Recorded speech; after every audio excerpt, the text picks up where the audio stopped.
Reporting live from my Pist Club in Atlanta, Fight Plus News, I'm John Abba.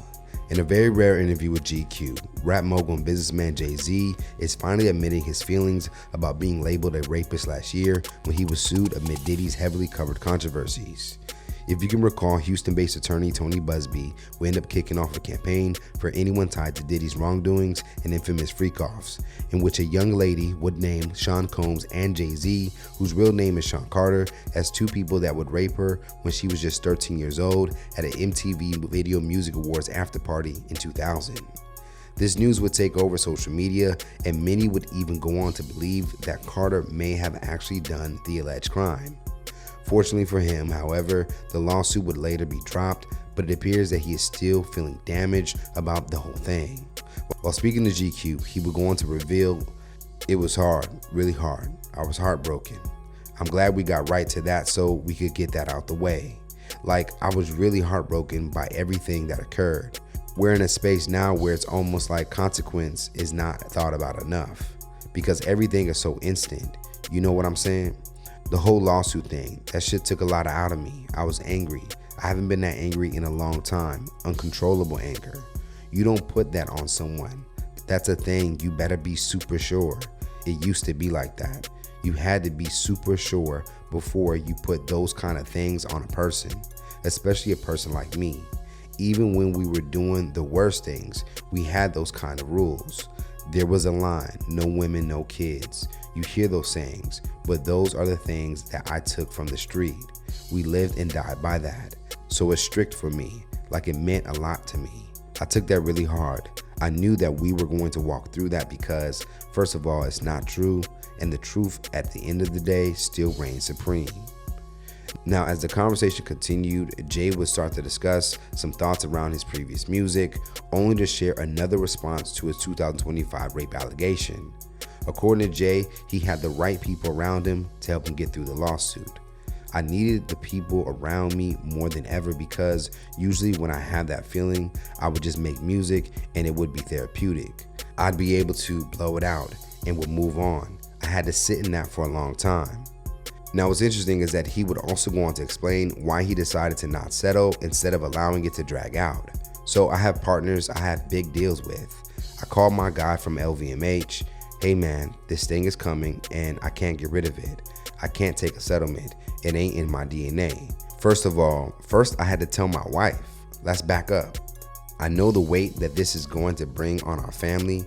I can't do it. I would die. If I settled, make the thing go away. And for me, if I settled, make the thing go away. And for me, would have been cheaper, yes, cheaper, quicker, move on with your life. I knew what was coming. I wasn't naive. I called again after my family, my partners. They were like, what do you need to help? Don't even worry." In a phone call, not even in a, I got to go to the board with this. It was like a testament because people know me, like I know who you are and that's impossible. Not only are we standing by you, but what do you need? I'm still dealing with that because that's a horrible thing to put on someone. It was like released the night of my daughter's movie premiere. Jay would later go on to express that he would end up being moved to tears when his daughter Blue still managed to show her support of her father. Jay and his team would ultimately try to sue Tony Busby for defamation as well as extortion, but the suit would end up being dismissed by a judge after Busby would be granted an anti-slap motion, which is a legal maneuver used to quickly dismiss baseless lawsuits aimed at chilling free speech or public participation. Now, outside of Jay's name coming up in legal troubles, his name has also been at the center of being called a capitalist and a sellout. For some, Jay has found himself using black culture as a chess piece to get certain initiatives done, and siding over capital gain more than community gain. He would talk about the label and being called a sellout while discussing one of his verses. "The only thing I heard coming up was the American dream. You can make it if you pull yourself up by the bootstraps. I heard that my entire life until we started being successful. Then it was like you're selling out because you're making money. People had this allure for the struggling artist. That's a mind game, what we would call back in the day tricknology. I'm not going for that. I make art first and then I make sure that I'm compensated for my art. I didn't get here by taking advantage of people or taking advantage of the loopholes in the system or some wrinkle in a capitalist structure. The structure exists. I just see the world for what it is, not for what I want it to be. I'm a realist. It's not idealistic. People speak about the world how they want to see it.